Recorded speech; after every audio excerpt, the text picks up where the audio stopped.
On va commencer à explorer ensemble ces fameux 3 millions de documents, même si encore une fois, je vous ai donné le contexte et que je pense et je vous le dis sérieusement que euh, autant c'est une histoire qui est complètement importante, hein, vous en voyez encore les ramifications aujourd'hui, on vient de faire le tour, autant c'est pas l'histoire la plus importante de cette année 2026. L'histoire la plus importante de cette année 2026, c'est la manière dont Donald Trump et ses complices s'apprêtent à voler. Et cette fois-ci, j'ai dit voler, j'ai pas dit violer, à voler l'élection de novembre prochain. Et je vous ai expliqué il y a quelques jours pourquoi à mon avis, il y a eu cette sortie massive de 3 millions de documents le jour où c'est sorti pour couvrir une histoire qui est beaucoup plus importante et beaucoup plus grave, beaucoup plus urgente. On y reviendra, mais c'est extrêmement important de se plonger dans ces documents-là. Alors pourquoi, alors que ces 3 millions de documents ont été rendus publics maintenant il y a à peu près une dizaine de jours, pourquoi on n'a pas fait des missions avant? Parce que je ne souhaite pas rajouter du bruit au bruit.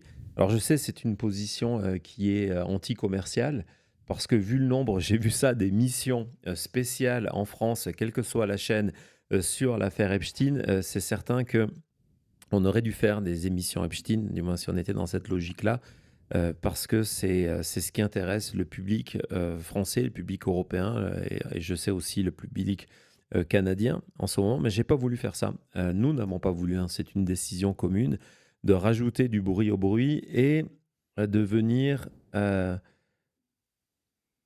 finalement, j'allais dire, maltraiter l'histoire et les survivantes encore une fois.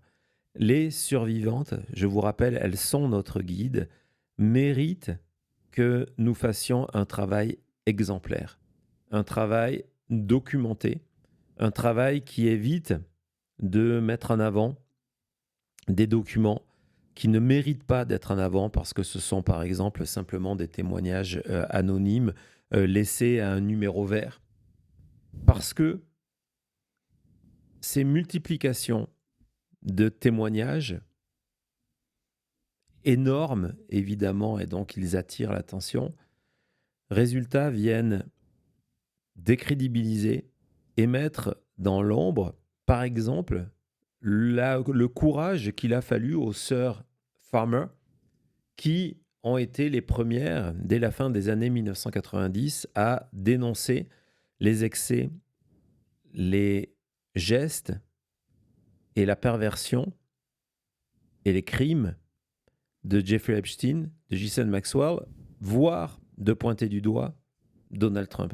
Lorsque vous mettez autant de temps à mettre en avant dans vos émissions spéciales sur vos comptes X les messages de personnes qui ont appelé une ligne directe et vont raconter des supposés crimes les plus grands et les plus gros que les autres, vous mettez dans l'ombre le courage qu'il a fallu pendant des décennies aux sœurs Farmer. Et une des sœurs Farmer était dans le spot qu'on vous a montré il y a un petit peu plus tôt sur le spot 10 Super Bowl. Le courage qu'il leur a fallu pour venir témoigner. Et moi, je ne voulais pas faire ça.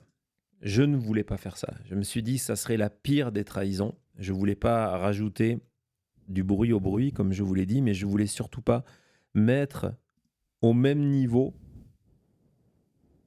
un vrai témoignage prouvé, documenté, que Epstein et Maxwell ont tout fait pour venir effacer à un appel dans une ligne téléphonique à un moment où, par exemple, Donald Trump est candidat. Je ne voulais pas faire ça et je ne ferai jamais ça. Et c'est du coup extrêmement difficile aujourd'hui de retourner dans ces documents-là et de se dire, OK, dans ce bruit, et j'ai pas d'autre mot, parce que c'est du bruit dans lequel on est tous noyés, qu'est-ce qu'il y a de vraiment intéressant? Et c'est très difficile à faire ce travail d'enquête parce que même les journaux ont failli Je vais vous donner un petit exemple pour commencer. On va voir ce titre de la version américaine du Daily Mail qui met en avant, vous voyez, ça date du 5 février, donc il y a quelques jours, qui met en avant le fait que il y avait dans la cellule, excusez-moi, de Jeffrey Epstein, euh, un nombre excessif, un nombre excessif de draps, si vous voulez. Et je ne sais pas si c'est des draps, mais en tout cas, c'est ce matériel qui est utilisé pour son lit. Et que du coup, c'était quelque chose qui avait perturbé les enquêteurs. Alors, ce qui est intéressant, on a les photos justement, je pense, de cette cellule, et évidemment, on les avait vues, où on voit cette énorme quantité au sol de draps orange. C'est important, évidemment, parce que ces, ces draps orange ont été utilisés pour que, par Jeffrey Epstein ou par la personne qui a tué Jeffrey Epstein pour se pendre. Donc ce sont une nouvelle, quand on voit passer cette nouvelle-là, forcément, on se dit, waouh, on peut partir dans la direction de se dire, il y a eu quelque chose de pas normal, et c'est confirmé par les nouveaux documents. Mais le problème, c'est que cette information, qui est mise en avant le 5 février dernier, ce n'est pas une nouvelle information. Quand je vous dis que c'est difficile le travail d'enquête et le travail de vérification, c'est que quand on part de ce document, on est obligé d'aller vérifier si l'information est vraie et de quand date cette information. Et on se rend compte qu'en fait, cette information, elle figure dans un rapport officiel dont je vous ai déjà parlé, qui a été publié en juin 2023. En juin 2023, on va voir, je vous ai mis les 2 extraits parmi les 500 pages de ce document qui vous dit exactement la même chose. Exactement la même chose. Donc, vous voyez qu'il y a cet excès de draps qui a été relevé par les personnes qui sont venues dans la cellule lorsqu'il y a eu à 6h30 la découverte de Jeffrey Epstein. Alors, c'est le premier extrait, je pense qu'on en a un deuxième. Donc, vous voyez, c'est le même vocabulaire, c'est la même information. Est-ce que le Daily Mail nous présente ça comme une information nouvelle qui va vous inciter à cliquer? C'est Daily Express peut-être, mais en tout cas, c'est un journal, une édition américaine d'un tabloïd britannique.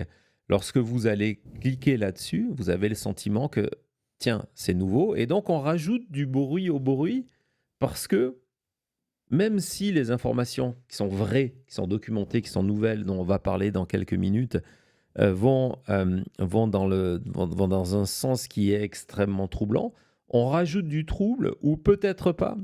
Il n'y a pas besoin d'en faire parce que dans la réalité, c'est une information ancienne. Et si je ne prends pas le temps de travailler, d'aller vérifier ces informations-là, et c'est pas pour mettre en avant, mais c'est pour vous expliquer la méthodologie et pourquoi, parce que je sais que plusieurs d'entre vous m'ont fait des messages en disant quand est-ce qu'on reparle de l'affaire Epstein. Si je ne fais pas ce travail-là de vérification, je tombe dans le piège parce que je me dis, bon, voilà, ça a été vérifié, tiens, nous avons droit à une nouvelle information. Non, ça vient d'un ce sont les extraits d'un rapport public de 2023. Il n'y a pas de conspiration sur ce sujet-là. Il n'y a pas de cover-up sur ce sujet-là. Et pourtant, il y en a d'autres.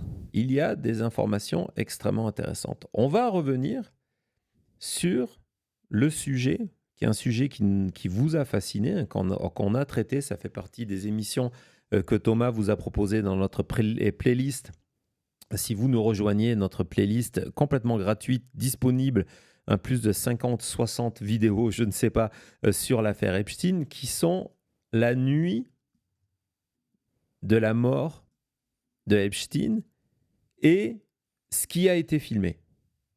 Vous le savez, les et je ne vais pas vous refaire toute l'histoire, les conditions des vidéos de cette nuit-là, des images de cette nuit-là, sont sujettes à énormément de questions. Énormément de questions. Les dernières, évidemment, ont été le fait de savoir s'il existait d'autres caméras. Donc, pour comprendre de quoi on parle, Thomas, on va revoir la vue de la prison. Est-ce que les caméras étaient en train de filmer? Donc,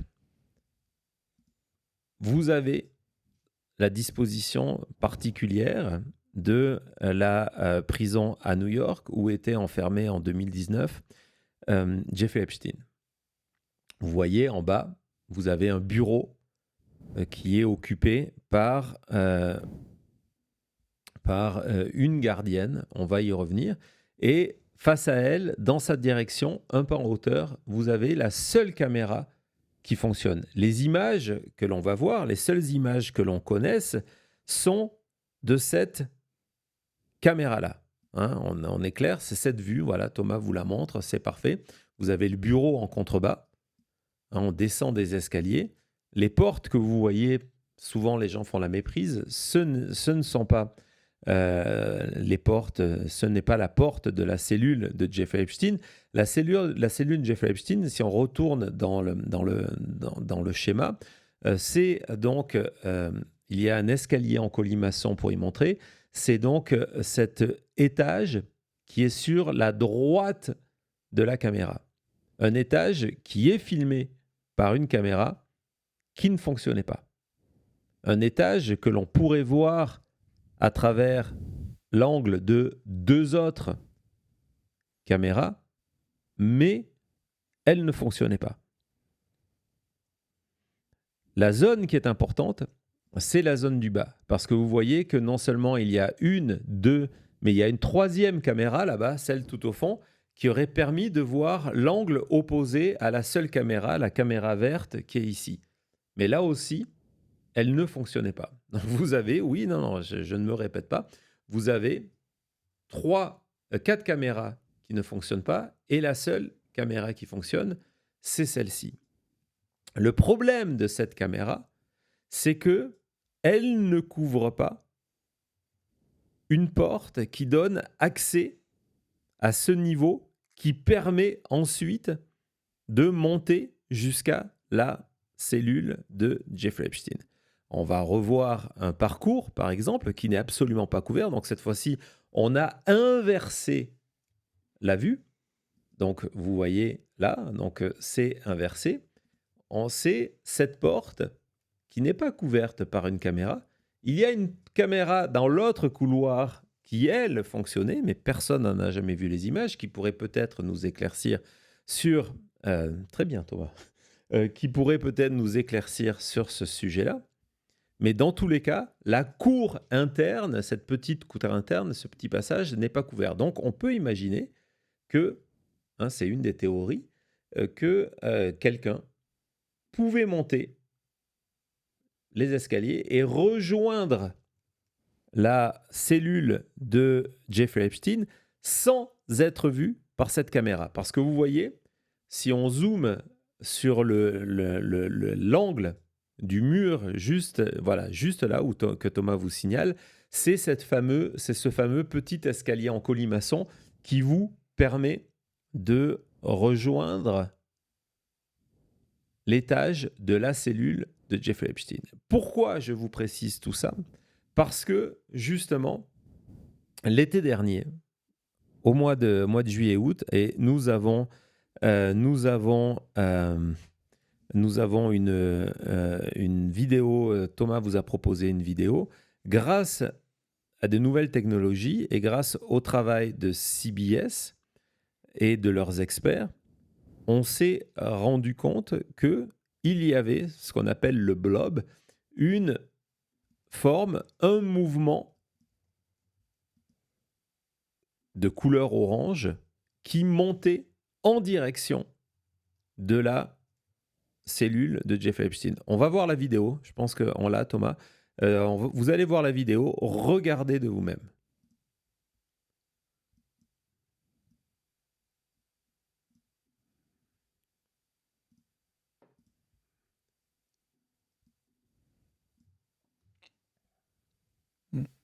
Vous le voyez, c'est dur à voir, mais on voit l'orange, ce truc orange, le blob, le fameux blob orange monté. Et pourquoi aussi la couleur orange est importante?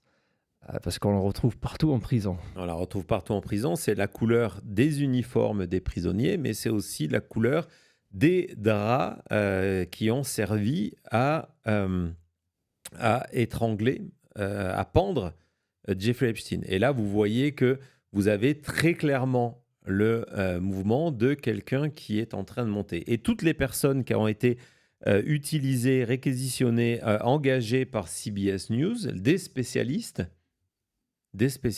expliquent que non, très clairement, c'est le mouvement de quelqu'un qui est en train de monter et c'est un prisonnier. Il porte un uniforme de prisonnier. Pourquoi je vous dis, mais tout ça en avant, parce que la version officielle, c'est qu'il n'y a jamais personne qui est monté. On va commencer peut-être non, juste à côté. Là, juste à côté.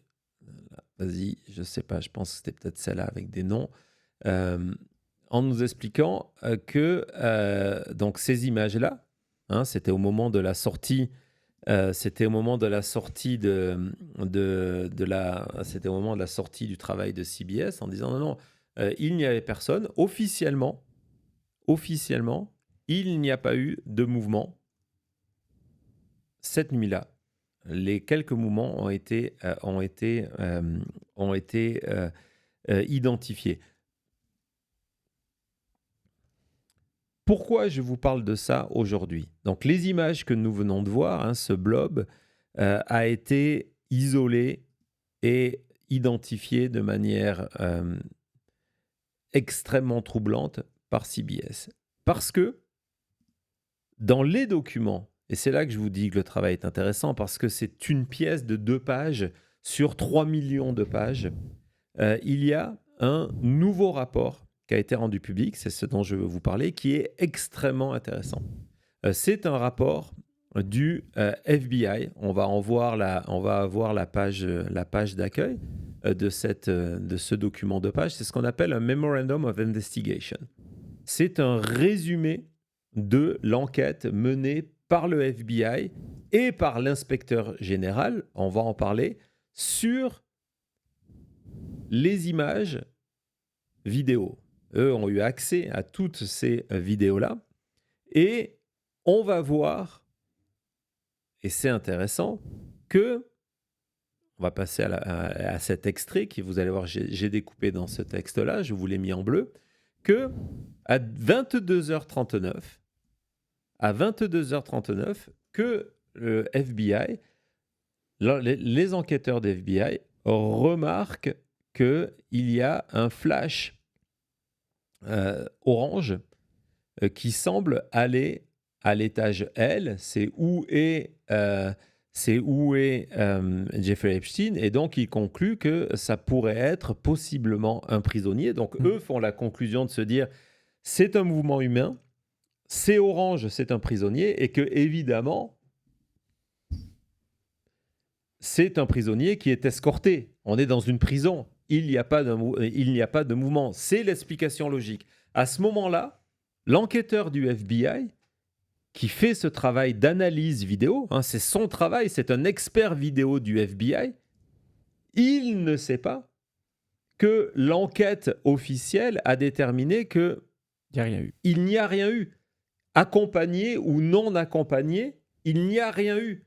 Mais dans ce document qui était secret jusqu'à présent, le FBI, en faisant l'analyse que CBS va faire 6 ans après, a déterminé qu'à 22h39, il y avait quelqu'un, et évidemment la conclusion la plus logique, c'est que c'était un prisonnier, parce que la couleur orange, qui est en train de monter vers l'étage, vers la cellule de Jeffrey Epstein. Rien que ça, c'est énorme.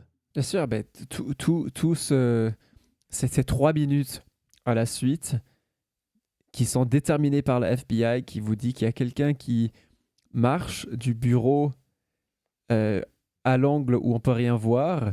1 minute plus tard, donc on peut imaginer qu'ils ouvrent une porte ou qu'ils permettent à quelqu'un de rentrer. 1 minute plus tard, il y a cette personne habillée en orange ou qui porte du orange qui monte l'escalier. Et 2 minutes après ça, il y a quelqu'un qui retourne encore une fois en vue. C'est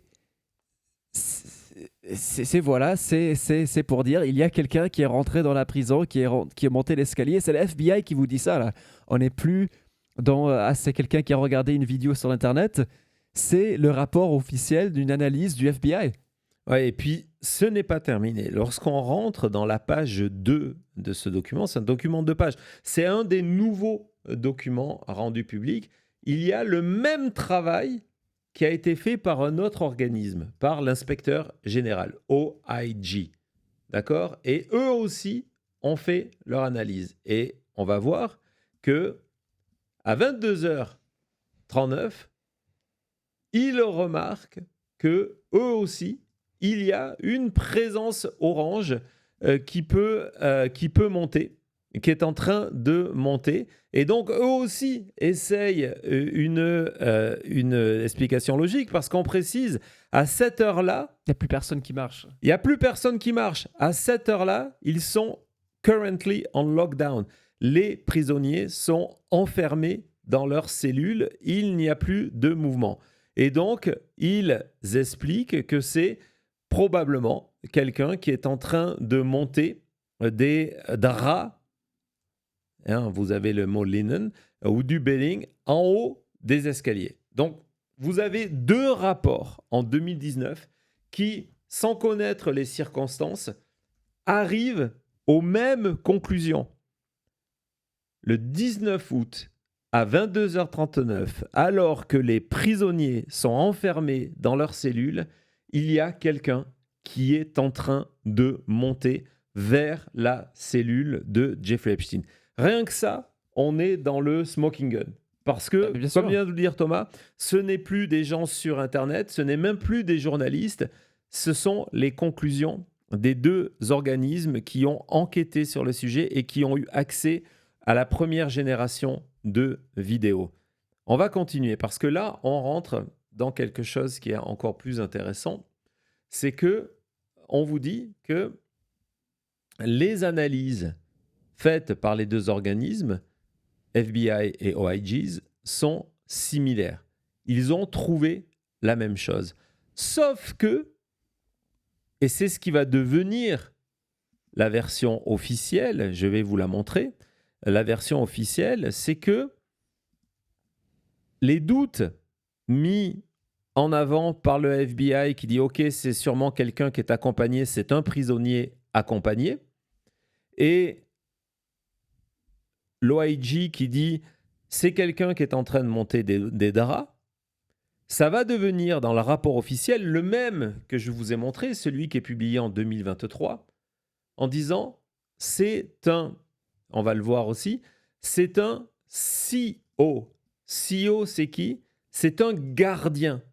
Et c'est ce qui va devenir, jusqu'à la publication de ce document-là, on l'a fait de manière chronologique, mais pas la manière chronologique de l'information. La première chose qui sort, c'est cette analyse, en disant, regardez, ça c'est la version officielle publiée en 2023, à 10h39, un garde, il n'y a plus aucun doute, un garde que nous n'avons pas identifié apparaît en train de monter vers la cellule de Jeffrey Epstein.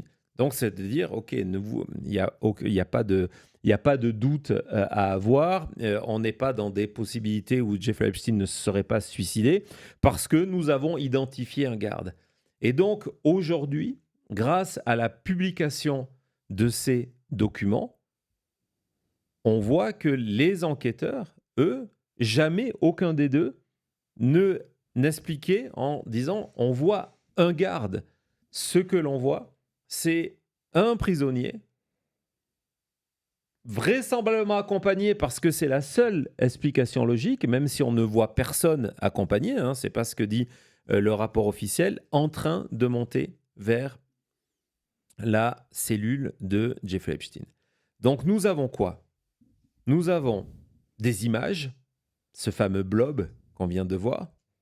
Nous avons une modification de l'enquête, je ne dis pas cover-up ici, qui a été l'explication publique pendant des années. Et face à ça, 2 rapports, et ça, ce sont les nouveaux documents, 2 rapports d'analyse faits par 2 experts du gouvernement américain qui ne sait pas à ce moment-là quelles sont les conclusions de l'enquête, qui concluent la même chose. Ce que vous voyez là, c'est vraiment quelqu'un qui est en train de monter à une heure où il ne devrait pas y avoir de prisonniers, est en train de monter vers la cellule de Jeffrey Epstein.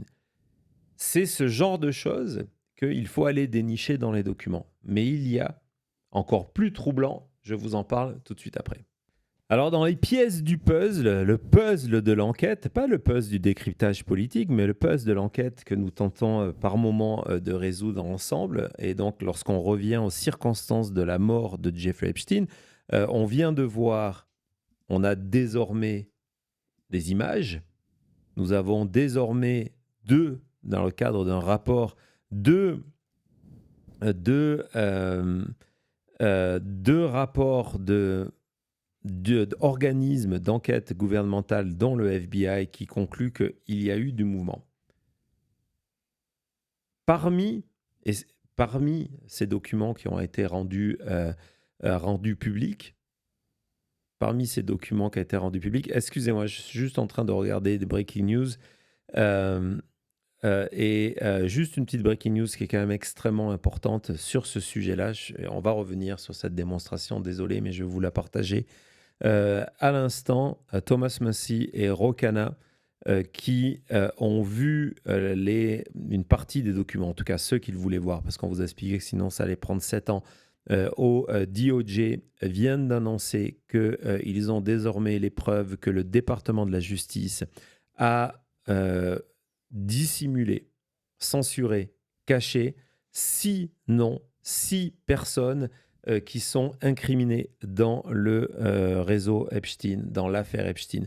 Et donc voilà ils vont voir comment ils vont avancer pour rendre public ces noms-là, pour forcer le département de la justice à rendre public ces noms-là, y compris l'utilisation de ce qu'ils appellent l'option nucléaire, qui est de donner ces noms alors qu'ils seront à l'intérieur de la Chambre des représentants, et que donc on ne pourra pas les attaquer pour diffamation.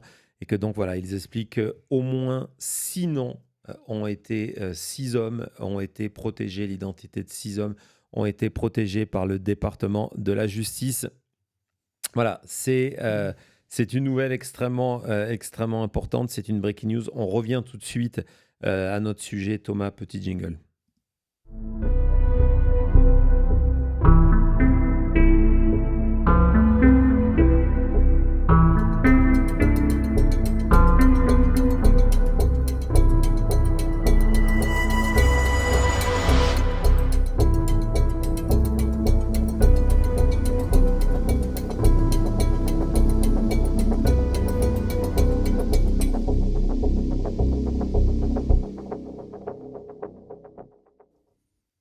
Ouais, nous revoilà. Donc on est obligé, on vit aussi cette affaire et cette histoire en direct. Autant l'enquête est quelque chose de froid, hein, quelque chose que l'on fait a posteriori. Autant il faut donner ces informations-là. Donc je reviens sur ma démonstration lorsqu'on parle de ce puzzle, et je parle ici du puzzle de l'enquête. Et donc, évidemment, les circonstances de la mort de Jeffrey Epstein font partie de cette enquête-là. Je vous rappelle qu'il est décédé en 2019, qu'on l'a retrouvé dans la nuit du 19 au 20 août 2019, pendu dans sa cellule, qu'à l'époque, le ministre de la Justice était Bill Barr. À l'époque, le président des États-Unis était Donald Trump. Et donc, ce sont des circonstances extrêmement importantes. Et là, donc, depuis le mois de juin jusqu'à il y a quelques jours, on a donc cette confirmation que quelqu'un est monté vers la cellule de Jeffrey Epstein, alors que les caméras ne fonctionnaient pas et alors que à cette heure-là, après 22h39, les prisonniers devaient être enfermés dans leur cellule. Donc, il s'est passé quelque chose. Ce que je vais vous raconter maintenant, c'est indirectement une autre confirmation que quelqu'un, cette nuit-là, n'était pas à sa place. Quelqu'un n'était pas à sa place. Donc, vous le savez, et c'est une des zones qui m'a toujours le plus intrigué, il y avait cette nuit-là 2 gardiens qui géraient pas simplement la zone d'Epstein, mais tous ces étages de prison. Il y avait 2 gardiens. Et ce qui m'a toujours fasciné et toujours intrigué dans cette affaire-là, c'est que c'est des gardiens qui n'ont jamais été mis plus en avant que ça. C'est-à-dire qu'il n'y a pas eu de procédure judiciaire par rapport à leur travail, même pas de procédure disciplinaire.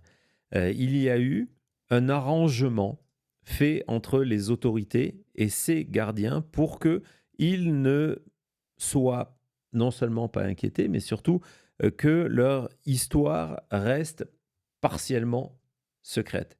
Quand je vous dis partiellement secrète, c'est que on sait qu'il y avait 2 gardiens, dont une gardienne, mais l'identité de l'un d'entre eux, le nom de famille de l'un d'entre eux, jusqu'à le drop de ces documents-là, était toujours protégé. Pourquoi, comment? On n'a pas de réponse claire et c'est pas moi ici qui vais vous inventer, une réponse. Mais la réalité, c'est que jusqu'à la semaine dernière, on ne savait pas que un des gardiens s'appelait Bonhomme. Bonhomme, c'est son nom de famille. Et on savait très peu de ce qu'avait raconté à la justice l'autre gardienne, celle qui est installée à cette table, à cette fameuse table que Thomas vous a montrée, donc vous avez là, qui est vraiment dans l'axe de passage et qui, par sa position, si elle était à la table à ce moment-là, aurait dû voir quelqu'un en train de monter dans les escaliers ou quelqu'un franchir la porte. Tova Noel, exactement. Et ce qui est intéressant, c'est que dans les drops de ce document, alors je sais que ce n'est pas forcément les documents qui attirent le plus l'œil, mais en tout cas moi, c'est celui qui m'a intéressé le plus. Il y a, je vais vous montrer encore une fois la page d'accueil, le témoignage de Tova Noel.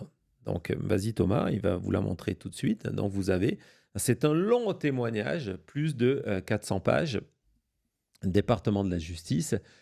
C'est son interview par différents agents qui travaillent via le département de la justice et qui sont en train de lui poser des questions. Elle a prêté serment, qu'elle dit la vérité, etc., etc.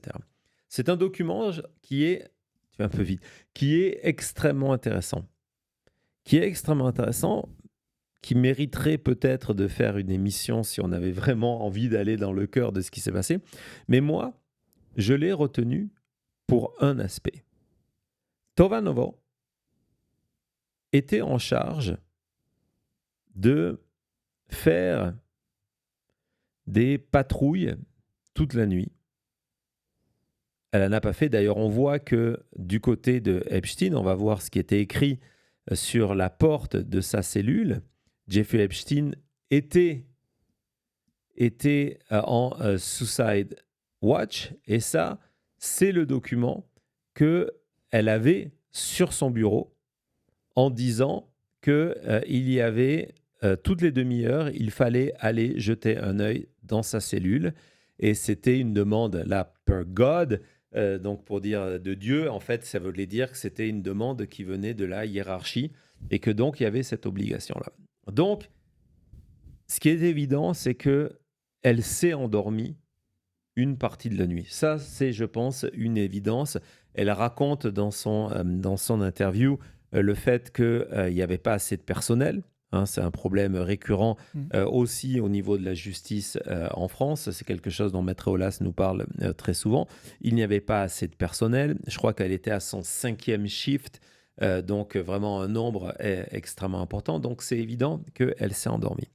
Mais il y a des moments où il y a plusieurs rapports qu'elle a écrits, qu'elle a signés, ou que Bonhomme a fait et qu'elle a vérifié de cette nuit-là, de ce qui est cet appel. En fait, cet appel, c'est un compte. On ne va pas taper à la porte des gens, on va juste vérifier. On va passer devant chaque porte, on va ouvrir ce qui permet de regarder à l'intérieur de la cellule, et puis on va noter. Et on va faire ça porte par porte, étage par étage. Ce qu'elle raconte, c'est vraiment important, la méthodologie. Elle va à l'étage B, elle va à l'étage L, elle compte le nombre de personnes qu'il y a dans les cellules. Pourquoi elle fait ça? Évidemment, c'est pour détecter une évasion, pourquoi pas, mais c'est aussi quelque chose qui, pour elle, est important parce que dans la réalité, il y a eu des transferts, il y a des mouvements. On sait que, par exemple, dans la cellule d'Epstein, jusqu'à cette nuit de sa mort, il y avait 2 personnes dans la cellule. Là, il y en a une seule. Donc, les chiffres qu'elle va trouver du nombre de personnes dans les cellules, c'est important parce que ça confirme qui est là, qui n'est pas là, etc., etc. Et donc, comment elle fonctionne? Vous allez voir dans les documents, elle explique. Elle fait étage par étage. Elle dit, bah, tiens, il y a 10 personnes à la section F, 12 personnes à la section G, 10 personnes à la section L. Et puis, elle additionne tout ça. Et le problème, ce qu'on apprend dans ce document-là, c'est qu'il y a un prisonnier qui a disparu. Un qui n'est pas dans sa cellule la nuit de la mort de Jeffrey Epstein. Ce n'est pas dit comme ça, mais vous allez voir que c'est un sujet qui obsède l'OIG, qui s'est rendu compte, pas sur un document, mais sur plusieurs documents, qu'il n'y a pas 73 prisonniers dans leur cellule. Il y a 73 prisonniers qui sont à ce moment-là enfermés dans ces différents étages du CHU et plusieurs rapports d'appel faits par Bonhomme et par Noel déterminent qu'il y en a 72 que vous allez voir dans ces documents-là, qu'il y a un prisonnier qui n'est pas dans sa cellule. Je vous rappelle qu'à 10h39, alors que tous les prisonniers doivent être dans la cellule, il y a le mouvement d'un prisonnier vers la cellule de Jeffrey Epstein. On va rentrer dans ce rapport parce que vous allez voir, c'est un problème qui perturbe les enquêteurs, qui perturbe Tova Novell, et à la fin, il y a une excuse qui est trouvée pour tenter de justifier ces erreurs-là, et je le mets au pluriel parce que le plus troublant, c'est que ce n'est pas une erreur, si c'est une erreur, qui est plusieurs fois. Vas-y Thomas. Donc on va commencer ce premier document. Donc, je vois plus rien. Donc voilà, donc ce premier... C'est prêt? Non, parce qu'il y a beaucoup de mouvements, je ne sais pas si tu étais prêt cette fois. Donc, ce premier document démarre sur cette étrangeté qu'il existe un rapport où il y a écrit 73 et qu'on a rajouté plus 1. Et elle reconnaît son écriture, elle dit oui, ça a été rajouté, mais elle ne peut pas expliquer pourquoi il y a plus 1. Donc là, on se retrouve avec, si vous voulez, avec 74 prisonniers. Mais en tout cas, cette notion, et je vais vous donner ma théorie, ce rapport qui existe en disant 73 plus 1. On lui dit, mais est-ce que c'est normal ? Et donc, elle continue à dire, non, je ne comprends pas pourquoi c'est ça. Oui, c'est bien écrit, 73 plus 1, plus 1, plus 1. on va avancer dans le rapport parce que gardez cette information en tête. On est dans la chronologie de documents, mais c'est important. Et donc, on lui fait revenir plusieurs fois sur cette idée qu'il y avait 73, mais encore une fois, pourquoi vous avez écrit dans un des rapports 73 plus 1. Donc, on établit que c'est celui de 10 heures, etc., etc. On va continuer. Donc, elle n'arrive pas à trouver d'explication. Mais elle dit non, mais c'est bon, ça doit être une erreur. Il y en a 73. Vous êtes sûr il y en avait 73? Oui, il y en a 73. C'est ce que j'ai écrit dans les autres rapports. Et là, l'inspecteur lui dit, OK, est-ce que vous pouvez regarder à cette première page d'un autre rapport d'appel que vous avez fait et me lire ce que vous avez écrit? Et là, elle dit 72. Donc, pour que vous compreniez bien, il y a un premier rapport de cet appel qui note 73 prisonniers. Il y avait 73. C'est le chiffre officiel. C'est 73. En disant, il y en avait 73 et elle a écrit plus 1. Et puis, il y a un autre rapport au milieu de la nuit où il y a écrit 72. La réalité, je pense, pour éclaircir ce plus 1, parce que ce n'est pas sur ça qu'on doit se concentrer, c'est que lorsqu'elle a écrit plus 1, ça a été fait après, elle raconte comment, lorsque il y a eu la découverte du corps de Jeffrey Epstein, comment des collègues qui ont tenté de sauver Jeffrey Epstein lui ont dit qu'elle était désormais vraiment dans la mouise, dans les problèmes, parce que Epstein était mort sous sa responsabilité. Et d'après moi, dans la panique, avant qu'on lui prenne ces documents, qui ont été récupérés très rapidement par les inspecteurs, elle se souvenait à ce moment-là qu'elle avait noté 72 et elle est allée marquer plus 1 pour arriver à 73. Mais elle a mis ce plus 1 sur le mauvais document. Donc c'est pour ça qu'elle a 73 plus 1 au lieu de le mettre sur le 72 plus 1 qui aurait permis d'arriver à 73. Est-ce que c'est clair ou pas? Oui, c'est clair. Après, c'est difficile de ne pas avoir la certitude, mais déjà d'avoir ça comme document où on commence à avoir des révélations qu'on n'a jamais vues avant de ces histoires de chiffres, c'est déjà énorme. Non, c'est déjà énorme. Pendant ce temps, j'essaye de récupérer. J'ai mon ordinateur qui ne va plus avoir de batterie. Excusez-moi de la... Merci, Cody. Donc, ce qui est troublant, c'est qu'on va continuer dans cette interview et on va se rendre compte que cette erreur de 72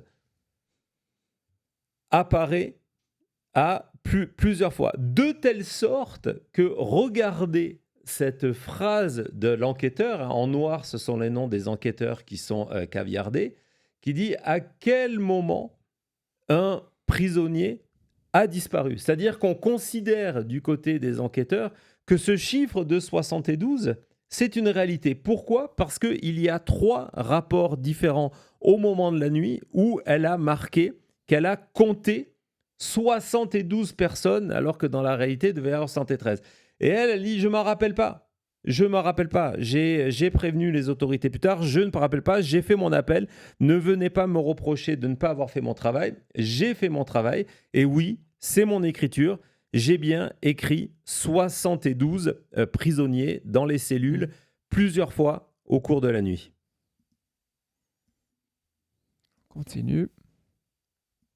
On continue. Donc, les enquêteurs se rendent compte qu'il y a vraiment quelque chose d'intéressant et on lui dit, mais est-ce que c'est... Donc, on revient sur les différents appels et regardez, il y a... OK, à 22 heures, c'est intéressant parce que le mouvement, on l'a à 22h39. Lorsque vous faites l'appel à 22 heures, il y a uniquement 72 personnes, 72 prisonniers. Et elle reconnaît, oui, hein, j'ai vérifié, regardez, à 22 heures, oui, j'ai absolument fait l'appel de tous les prisonniers. Je suis passé cellule par cellule. Et donc, ça veut dire quoi? à 22 heures, alors qu'on devrait avoir 73 prisonniers, il n'y en a que 72. Ça veut dire qu'il y a un prisonnier qui n'est pas dans sa cellule à ce moment-là.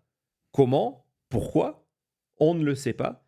Mais je vous rappelle qu'une demi-heure après, il y a le mouvement, pendant qu'elle est en train de faire un appel, donc elle n'est pas à son bureau, il y a un mouvement d'un prisonnier qui monte vers la cellule de Jeffrey Epstein. C'est extrêmement troublant. C'est un peu plus que troublant là. Donc, on continue dans ces extraits-là parce que on voit, hein, vous voyez, ça dure, vous voyez la notification, page par page, et on lui demande, OK, si à 10 heures, vous avez fait l'appel, oui, j'ai fait l'appel, je suis passé cellule par cellule, vous avez trouvé 72, oui, j'ai trouvé 72, OK, est-ce que ça veut dire donc qu'il y a eu, comme ça peut arriver, quelqu'un d'une autorité qui vienne prendre un prisonnier pour son transfert, sa libération, pour l'amener vers un centre médical, etc., etc. Est-ce que ça a été le cas? Réponse de Noël, non. Il n'y a pas eu officiellement de mouvement. On a 72 sur 73, mais il n'y a personne qui est venu enlever un prisonnier. Donc ça veut dire que ce prisonnier se déplacer de manière inconnue et complètement illégale. Vas-y, on avance dans le document. Thomas, il est sans voix. En principe, il a toujours des choses à dire. Non, c'est pas sans voix. Je vais arriver jusqu'au fin avant de me donner mon opinion. J'ai pas les infos, je découvre avec vous. Et donc là, on revient sur l'appel fait à 3 heures du matin. Quand je vous dis qu'il y a plusieurs fois. 3 heures du matin, elle refait sa tournée, elle refait son appel, et à ce moment-là, regardez le nombre de prisonniers, 72. Pour la deuxième fois, dans son deuxième rapport, il y a écrit qu'il n'y a que 72 prisonniers au moment de son appel. Et elle revient là-dessus, les mêmes questions, en lui disant, mais qu'est-ce qui s'est passé entre 10h et 3h du matin, qui est vraiment une heure critique? C'est l'heure de la mort de Jeffrey Epstein. Je n'en sais rien. Donc de 10h, de 22h à 3h du matin, au lieu d'avoir 73 prisonniers dans leur cellule, il n'y en avait que 72. Hein, c'est le deuxième rapport. Il y en a 3 au total où elle va faire l'appel et il va en manquer toujours un. Plus 1. Plus 1, je l'expliquais tout à l'heure. Avance Thomas dans ce document. Et vous allez voir qu'on va tourner autour de ça. C'est vraiment quelque chose qui vient frapper les enquêteurs. Qu'est-ce qui s'est passé cette nuit-là? Pourquoi il y a un inmate, donc un prisonnier, qui n'est pas compté, qui n'est pas dans cette cellule? Et on revient là-dessus. Il n'y a jamais de réponse de Noël. On va continuer à avancer dans ce document-là. Il n'y a jamais de réponse de Noël. Mais la conclusion de ça, c'est qu'elle ne nie pas que l'information est fausse. Elle dit non, c'est bien moi qui ai noté. Là, elle revient sur sa méthodologie en expliquant comment elle a fait, qu'elle est passée cellule par cellule, qu'elle a noté un par un les prisonniers qui étaient là. Pas les noms, mais le nombre. Quand il a fallu 10, elle en avait 10, etc. Et que sa conclusion, c'est 72. Et donc, on voit qu'à minuit aussi, c'était le cas. Donc, vous avez 10h, minuit, 3h du matin, 72 prisonniers dans leur cellule sur les 73 disponibles. Elle n'arrive pas à expliquer pourquoi les chiffres ne collent pas. Ouais. Et là, regardez, à 5h du matin. À 5h du matin, à nouveau. C'est-à-dire que vous avez un 4e appel qui est fait, et pour la 4e fois, elle trouve 72 prisonniers dans leur cellule sur les 73 qui devaient être là. Et ce qui est fou aussi, c'est de penser que quand on voit l'état de la chambre de Jeffrey Epstein, et la question ne lui est pas posée, c'est lorsqu'elle fait cet appel-là, comment en regardant par le Judas de la chambre, de la cellule de Jeffrey Epstein, elle ne voit pas ce qui se passe. Et ce qui est troublant aussi, c'est que Donc, dans toutes ces questions, et bon, il faut imaginer qu'elle est sous beaucoup de stress, que toute la situation, évidemment, c'est une situation de stress, mais en fait, on n'a jamais la certitude, on n'a jamais l'impression qu'elle est certaine de si, en fait, le chiffre, c'était 72 ou 73. Elle n'arrive pas à valider ou confirmer le chiffre qu'elle doit dire. Et donc, quand on lui demande si elle se souvient de conversations avec son supérieur à ce sujet, elle dit non. Mais au-delà de ça, elle dit que Thomas, qui est son supérieur, lui a eu une conversation téléphonique avec son supérieur à lui, la direction de la prison, qui est sous l'autorité du Bureau of Prisons, qui est sous l'autorité du ministre de la Justice, qui à l'époque est Bill Barr, qui est sous l'autorité du président des États-Unis, qui à l'époque est Donald Trump. Et donc, il dit, lui, il a eu une conversation téléphonique où justement, sur ce sujet... Elle a raison. Elle dit que si le chiffre n'était pas bon, si nous on avait fait un rapport de 72 quand il était censé être 73, ben, évidemment au téléphone ça n'aurait pas passé et il y aurait eu un problème. Mais qu'il n'y avait jamais eu, quand Thomas a fait le rapport, il n'y a jamais eu un problème de ses supérieurs qui disaient attendez, mais vous manquez quelqu'un ou quelque chose.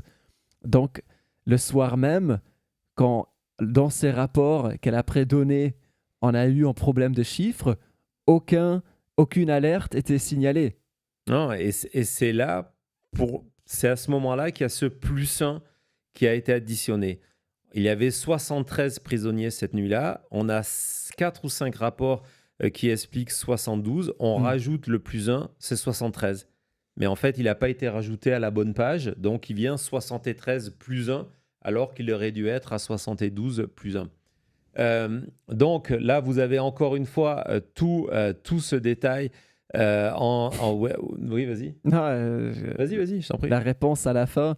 Donc, on lui pose la question. OK, d'accord. Donc, si on a deux documents là, un qui nous dit qu'à minuit il y avait 73, mais vous avez deux documents où il y a écrit qu'en fait il n'y avait que 72. Pourquoi est-ce que c'est le cas? Et là, Noel n'arrive pas très bien à répondre à la question. Regardez, elle commence deux phrases en disant qu'en fait, non, c'est parce que moi, je n'arrivais pas à trouver et Thomas avait d'autres, je ne sais plus. Je ne me souviens pas, je ne peux pas vous dire pourquoi il y a écrit 72 quand il y en a 73. Et là, la personne qui pose la question lui dit, ben moi, je peux vous dire pourquoi. C'est parce que le compte était faux. Et là, Noel, à ça, elle dit, Ouais, elle dit et puis peu à peu, et c'est là que ça devient intéressant, c'est qu'on va lui suggérer, et c'est ce qui est inquiétant, on va lui suggérer une réponse en lui disant... C'est elle qui s'est trompée. De quoi? Qui s'est trompée? Ouais, pas forcément ça. On va voir dans le texte en disant que bon, finalement, c'est probablement une erreur quelque part. Alors que regardez, on est à la page 250. Elle est absolument véhémente sur le fait que j'ai absolument fait ce compte. Elle va revenir plusieurs fois sur la manière dont elle a fait ce compte-là. Elle est assez certaine de ces chiffres. Et puis, on commence à lui donner sa porte de sortie en lui disant « Est-ce que vous avez pu faire une erreur dans votre compte ?» Et donc, forcément, elle dit « Probablement ». Donc, on passe deux phrases plus tard. Ouais, on est de absolument. J'ai eu 73 parce que j'ai compté 73 à 10 heures. J'ai compté, j'en suis certaine. J'ai compté à 10 heures. Je me souviens, à 22 heures, j'ai compté. Est-ce que vous aurez pu vous tromper? C'est fort possible et c'est fort possible. Donc, voilà, c'est comment passer de 73 à 72. C'est fou de voir ça. Ouais, quel document? Probablement, c'est son autorité, c'est les personnes qui l'interrogent, qui lui suggèrent la question qui va lui permettre de s'échapper avec le probablement. Et on en termine avec ça. Il y a un deuxième qui vient lui... Alors, on est dans cette situation complètement folle. C'est que elle continue à lui dire, on lui demande si elle est certaine c'est elle qui a géré ce compte-là. Oui, c'est moi, je suis certaine, je l'ai fait. Mais du coup, on lui suggère de dire qu'elle a fait probablement une erreur. Dossier classé. Donc, dans le chat, si vous avez arrivé à suivre ce qu'on peut essayer de comprendre de ça, c'est qu'il était censé avoir 73 personnes ce soir-là. Mhm. Noel a fait le compte. Mhm. Il n'avait 72. Toute la nuit, il avait 72 au moment où quelqu'un en orange monte et se retrouve dans la cellule d'Epstein. On peut dire, voilà, Epstein Au est mort. niveau de la cellule d'Epstein. Ouais. À la fin, on lui dit, non, en fait, tout le long, il y avait 73 personnes. Ouais. Elle se dit, mince, ça fait toute la soirée que j'ai noté 72. Ça ne peut pas être ça. Je vais vite rajouter un +1 quelque part. Le problème, c'est qu'elle a rajouté +1 sur le dossier le plus ancien de la soirée, donc celui qui était fait le plus tôt, où il y avait toujours 73 Ouais, celui personnes. qui est fait avant 22 heures. Celui qui était fait avant que la personne a, entre guillemets, disparu. Donc, dans la panique, elle a sûrement rajouté le +1. Ça, on ne peut pas prouver, mais c'est la théorie qu'on a de ça sur son papier. Et pour elle, malheureusement pour elle, c'était sur celui qui était bon, qui était le +1 sur 73, au lieu d'être sur un des documents qui était à 72. Exactement. Et donc, la version officielle, c'est d'admettre qu'à 22 heures, à minuit, à 3 heures et à 5 heures du matin, elle s'est trompée 4 fois de suite dans son compte en comptant 72 prisonniers alors qu'il devait y en avoir 73. Que ça doit être ça, ou qu'elle s'est trompée dans les maths, elle n'arrivait plus à rajouter. On va reprocher le fait qu'elle s'est sûrement endormie et tout ça. Et que donc, voilà, les conditions, c'est que c'est Noel qui s'est trompé. Bon voilà, donc ça, vous voyez, c'est des petits détails, mais c'est des pièces du puzzle qui sont extrêmement importantes, qui évidemment ne nous apportent pas de certitude sur ce qui s'est passé cette nuit-là, mais qui nous permettent d'avancer dans cette direction de quelque chose qui ne serait pas un suicide. Ouais, ce qui est certain, c'est que ces faits-là nous disent qu'il y aurait dû avoir une vraie enquête. Il y a tellement de failles, de questions, de choses qui ne cochent pas. On ne peut pas lire ce document et dire « Parfait, c'est bon, on avance, tout est net ».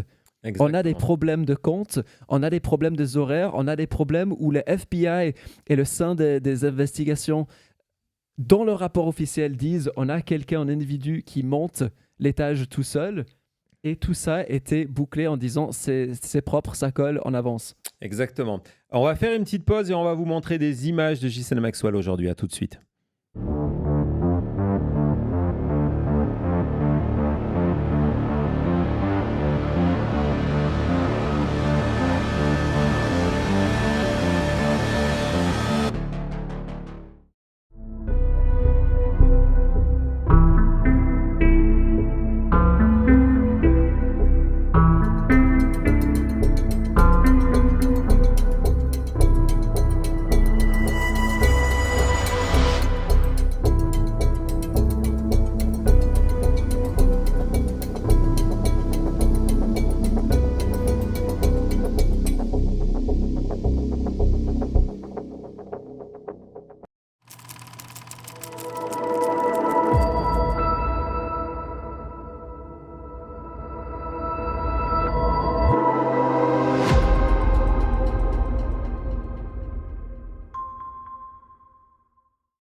J'ai fait le compte avec les pouces, nous sommes à 1368, c'est pas une erreur. Merci beaucoup. T'as vérifié ? Oui, j'ai vérifié plusieurs fois. Merci beaucoup à tout le monde qui est là avec nous pour cette nouvelle enquête. Et oui, il y a plein de nouvelles personnes qui nous rejoignent parce qu'on a de plus en plus d'abonnés. On a une énorme playlist où on a fait toute l'affaire Epstein, donc allez-y, vous pouvez découvrir tous les détails oubliés souvent ou pas vraiment traités dans les médias européens, donc allez-y. Merci beaucoup à tout le monde qui est là, merci pour votre soutien de nous permettre d'être en direct encore une fois de plus pour cette émission qui n'a pas duré 45 minutes. Non, elle n'a pas duré 45 minutes et pour conclure provisoirement évidemment ce dossier Epstein, le Oversight Committee vient de rendre public des images de leur entretien avec Ghislaine Maxwell et le fait qu'elle a plaidé le 5e amendement. Donc, je voulais vous les montrer, les découvrir avec vous aussi. Vas-y. Ms. Maxwell, were you a close friend and confidant of Jeffrey Epstein? I would like to answer your question, but on the advice of counsel, I respectfully decline to answer this question and any related questions. My habeas petition is pending in the Southern District of New York. I therefore invoke my right to silence under the Fifth Amendment to the U.S. Constitution. Let the record reflect that Ms. Maxwell has invoked the Fifth Amendment against self-incrimination. Ms. Maxwell, please be very clear. Are you declining to answer the question put to you solely on the ground that you believe the answer will incriminate you? I invoke my Fifth Amendment right to silence. Ms. Maxwell, did you at any time play any role in Jeffrey Epstein's activities involving the recruitment, grooming, or trafficking of young women or girls? I invoke my Fifth Amendment right to silence. Let the record reflect that Ms. Maxwell has invoked the Fifth Amendment against self-incrimination. Ms. Maxwell, please be very clear. Are you declining to answer the question put to you solely on the ground that you believe the answer will incriminate you? I invoke my Fifth Amendment right to silence. Ms. Maxwell, have you ever... Ah, quel document! C'est vraiment pour moi un document extrêmement fort.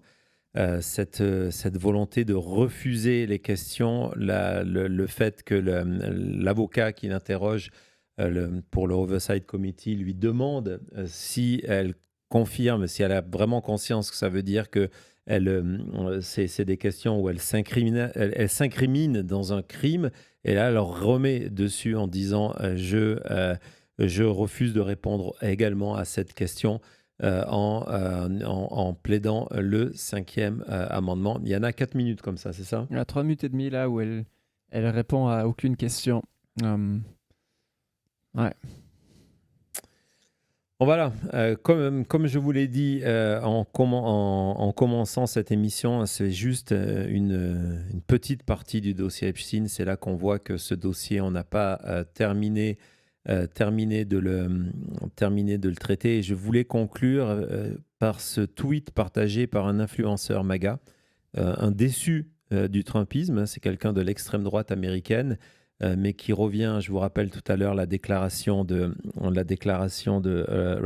Raskin qui expliquait que la victime la plus jeune dans le dossier Epstein a 9 ans. Et donc ce message qui reprenait à ce moment-là un des emails de Jeffrey Epstein, où le nom justement de la personne avec qui il est en train de discuter est protégé. Je vous rappelle que la loi n'a pas prévu de protéger, n'est pas là pour protéger les bourreaux, de protéger les criminels, de protéger les complices. La loi est là pour protéger les survivantes. Et là, vous voyez qu'on parle de quelqu'un qui a 10 ans.